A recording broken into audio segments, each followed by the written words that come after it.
Hello छात्रों, आप सबका आपके अपने यूट्यूब चैनल इंग्लिश युग 24 में स्वागत है। छात्रों, आज हम लोग कक्षा 10 की दूसरी पोयम जिसका नाम है फायर एंड आइस के MCQs का अध्ययन करेंगे। मल्टीपल चॉइस क्वेश्चन का अध्ययन करेंगे। छात्रों, अगर आप लोगों ने फायर एंड आइस पोएम का अध्ययन फुल डिटेल में नहीं किया है तो हमारे चैनल पे इंग्लिश युग 24 पे जाएं और प्लेलिस्ट में फायर एंड आइस पोएम को सर्च करें, फिर अध्ययन कर लें। तो छात्रों, देर न करते हुए हम लोग MCQs पर चलते हैं। तो पहला MCQs आपके मोबाइल स्क्रीन पर इस प्रकार है। पहला प्रश्न पूछा जा रहा है कि who is the poet of the poem fire and ice. कविता जो है फायर एंड आइस कविता का लेखक कौन है? Option A Leslie Norris, option B Robert Frost, option C Caroline Wells, option D Robin Ken. तो बताइए छात्रों, इस प्रश्न का राइट आंसर क्या होगा? मैं देख रहा हूँ कुछ छात्रों का उत्तर सही आ रहा है। इस प्रश्न का राइट आंसर ऑप्शन बी है, रॉबर्ट फ्रॉस्ट। इसके पूर्व एक कविता हम लोगों ने रॉबर्ट फ्रॉस्ट की पढ़ी थी। उस कविता का क्या नाम है? तो उस कविता का नाम है डस्ट ऑफ स्नो। ठीक, अब हम लोग अगले प्रश्न पे चलते हैं। अगला प्रश्न आपके मोबाइल स्क्रीन पर इस प्रकार है। प्रश्न number 2, what does the poet compare fire. पूछा जा रहा है कि कवि ने फायर शब्द की तुलना किससे की है? ऑप्शन ए हेटेड, घृणा से, ऑप्शन बी डिजायर, इच्छा से, ऑप्शन सी हॉट, गर्मी से, option D both A and C से। तो छात्रों, मैंने फुल डिटेल में बताया है अपनी पोएम में, जिसमें मैंने बताया है फायर एंड आइस के संबंध में, कहाँ पर फायर यूज किया कवि ने, कहाँ पे आइस। आप उस पोएम को पढ़ लीजिए तो आप पूरी रूप से जान जाएंगे। तो इस प्रश्न का राइट आंसर हम लोग जाने छात्रों, तो इस प्रश्न का राइट आंसर है डिजायर। अब हम लोग अगले प्रश्न पे चलते हैं। प्रश्न नंबर 3। प्रश्न नंबर 3 पूछा जा रहा है कि what is the meaning of Paris. Paris शब्द का क्या अर्थ है? इस कविता में पेरिस शब्द का क्या अर्थ है? कवि ने, हमने अपनी जिस पोएम में पढ़ाया है जिसका नाम था फायर एंड आइस, हमारे प्लेलिस्ट में जा कर के आप पोएम का फुल डिटेल पढ़ लेंगे। वहाँ पे जो हार्ड वर्ड हैं, पोएम के हार्ड वर्ड्स, उनका हिंदी भी हमने लिख दिया है बहुत अच्छे से। आप जाकर देखिएगा, आपको समझ में आएगी बातें। तो देखिए, पेरिस पूछा जा रहा है, ब्लूम फूल का खिलना, राइज उठना या उगना, डाई मरना या मुरझा जाना, ग्लो निखार। तो इस प्रश्न का राइट आंसर क्या होगा छात्रों? तो इस प्रश्न का राइट आंसर है पेरिस। पेरिस माने कोई चीज़ नष्ट होना, खराब हो जाना। तो यहाँ पर राइट आंसर क्या होगा? ऑप्शन सी सही है। खराब होगी कोई चीज़, तब नष्ट होगी, तभी मृत्यु को प्राप्त होगी। अगला प्रश्न है। अगला प्रश्न आपके मोबाइल स्क्रीन पर इस प्रकार है। प्रश्न number 4, where has he used personification. पूछा जा रहा है कि ही माने पोएट, कवि ने कहाँ पर मानवीयकरण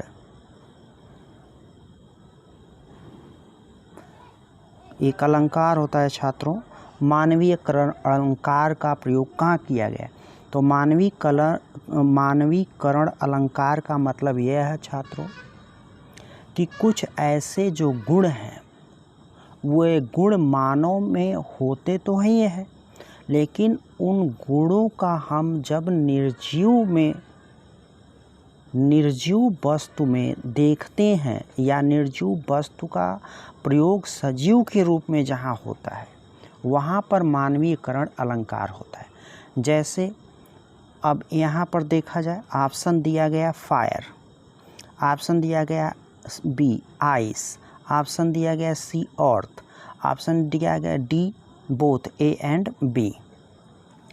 जो फायर है छात्रों और जो आइस है, फायर मतलब हम जानते हैं आग, आइस माने हम जानते हैं बर्फ़, लेकिन जब ये मानवीकरण हो गया है तो इन दोनों का अर्थ अलग अलग हो गया है।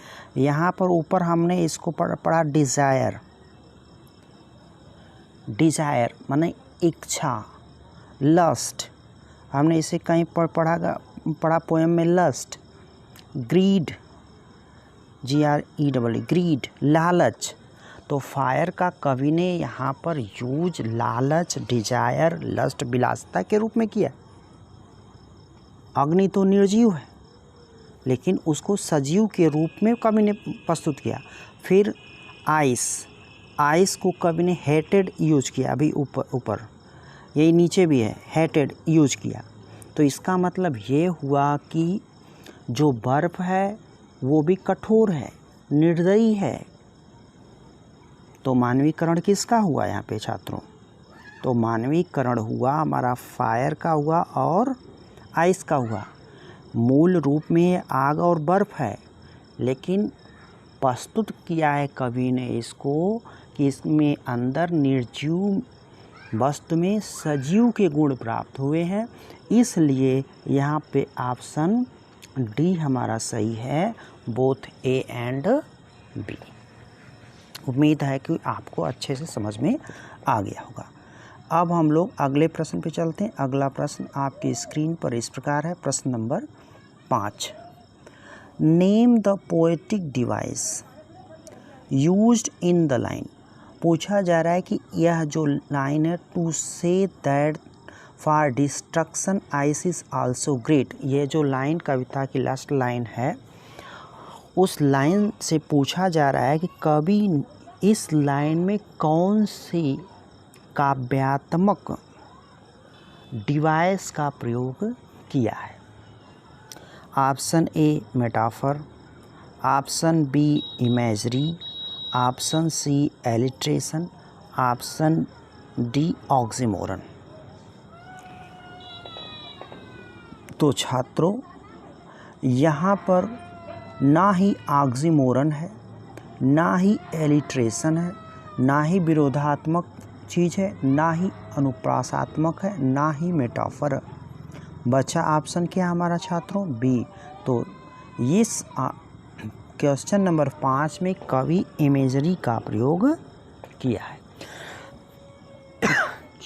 सॉरी छात्रों, अगला प्रश्न नंबर 6 पे चलते हैं हम लोग। प्रश्न नंबर 6 आपके मोबाइल स्क्रीन पर इस प्रकार है।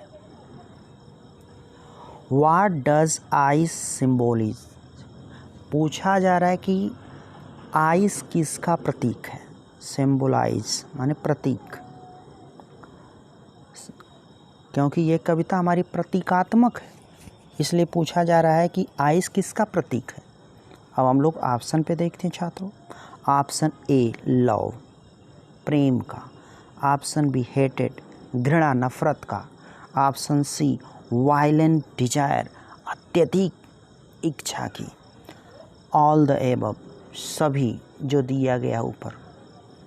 तो छात्रों अभी हमने आपको ऊपर डिटेल किया कि ये आइस और फायर दोनों पर्सनिफिकेशन है, और इस आधार पर यहाँ पर ऑप्शन बी सही है, क्योंकि आइस मतलब हेटेड, घृणा, नफरत, कठोरता के रूप में कवि ने प्रस्तुत किया है। अब हम लोग अगले प्रश्न पे चलते हैं। अगला प्रश्न आपके मोबाइल स्क्रीन पर इस प्रकार है। प्रश्न number 7, what does violent desire refer. बताया जा रहा है कि यहाँ पर डिज़ायर को वायलेंट रूप में कौन प्रदर्शित करता है। Option A love, option B ice, option C both A and B, option D none of the above. तो छात्रों बताइए इस प्रश्न का राइट आंसर क्या है। आपने अभी देखा कि आइस यहाँ पर किसके लिए प्रयुक्त हुआ, हेटेड के लिए, और यही प्रश्न है एक वायलेंट डिज़ायर। तो वायलेंट डिज़ायर पूछा जा रहा है किसके लिए, ये यहाँ पर है इसलिए ये तो यहाँ पे कट गया और ये ऑप्शन अपने आप कट गया। तो जब ये कट गया तो बोथ होगा नहीं, शेष बचा कौन छात्रों, लव। इसका मतलब यहाँ पे राइट आंसर क्या होगा, लव। अब हम लोग क्वेश्चन नंबर 8 पे चलते हैं। 8 प्रश्न नंबर पूछा जाए, what is the rhyming scheme of the poem. Poem की राइमिंग स्कीम क्या है, पोएम की जो तुक मिलाने की जो योजना है पूछा जा रहा है, वो कौन सी या कैसा फॉर्मेट दिया गया है, तुक कैसे मिलाया जाए। तो ऑप्शन पूछा जा रहा है, option A B B C B, या option B A B C B, option C A B C B, या option D A B C B. तो छात्रों इसे बेहतर ढंग से समझने के लिए हम लोग सर्वप्रथम पोएम पे चलते हैं। ये है पोएम। अब हम लोग यहाँ से समझ लें राइमिंग स्कीम इसकी क्या होगी। यहाँ पे छात्रों समाप्त हो रहा है फायर, यहाँ पर है डिज़ायर और यहाँ पर है फायर।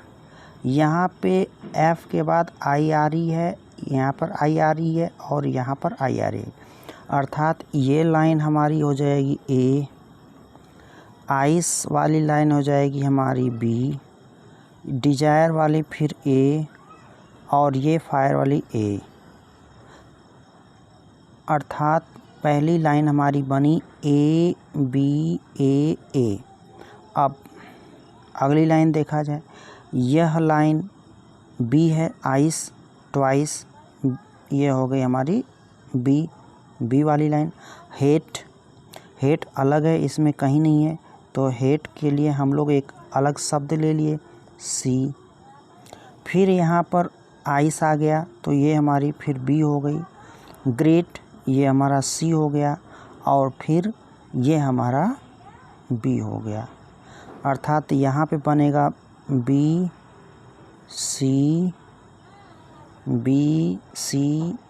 फिर B C B, A B A B C B, ए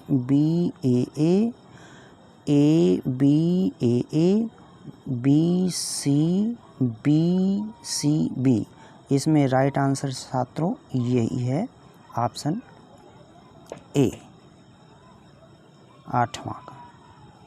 अब हम लोग अगला प्रश्न पे चलते हैं। अगला प्रश्न आपके मोबाइल स्क्रीन पर इस प्रकार है। प्रश्न number 9, fire and ice is a highly symbolic poem by Robert Frost because. बताया जा रहा है कि fire and ice Robert Frost की एक बहुत या उच्च कोट की प्रतीकात्मक कविता है, क्यों है। ऑप्शन ए क्योंकि इट यूजेस कॉन्ट्राडिक्शंस आइडियाज़, क्योंकि इसमें विरोधात्मक विचारों को प्रस्तुत किया गया है। Number B it is a meditation about how the earth will and, यह अपने तरफ ध्यान आकर्षित करती है कि किस प्रकार से इस दुनिया का नष्ट हो जाएगी, समाप्त हो जाएगी। इट कॉर्पोरेट्स साइंटिफिक टर्म्स, इसमें जो है कि वैज्ञानिक तथ्यों का उल्लेख किया गया है? नन ऑफ द अबव, इनमें से कोई नहीं। तो छात्रों इस प्रश्न का राइट आंसर होगा option B. It is meditation about how the earth will ends. अब अगले प्रश्न पे चलते हैं। अगला प्रश्न आपके मोबाइल स्क्रीन पर इस प्रकार है। प्रश्न number 10। Who do Robert Frost sides with. कहने का तात्पर्य छात्रों की जो रॉबर्ट फ्रॉस्ट हैं वे किसकी तरफ हैं? ठीक, कौन सा साइड लेते हैं? Option A, those who believe that this world will and fire, उस पक्ष की तरफ है जो ये बिलीव करते हैं, विश्वास करते हैं कि दुनिया का अर्थ समाप्त हो जाएगी किससे? अग्नि से। या those who believe this world will and in ice, या उससे संसार समाप्त हो जाएगी किससे? आइस से। या फिर those who believe this world will and in both, या फिर वे लोग जो ये सोचते हैं कि फायर और आग, अग्नि मतलब फायर एंड आइस दोनों से दुनिया समाप्त हो जाएगी।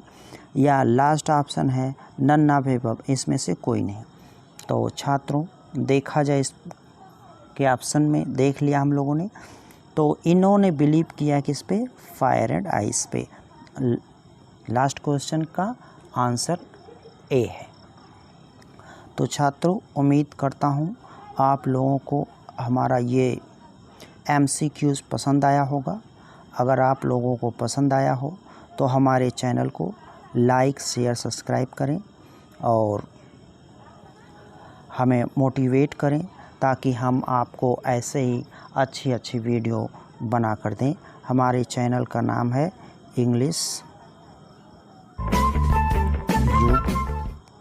U24। धन्यवाद दोस्तों।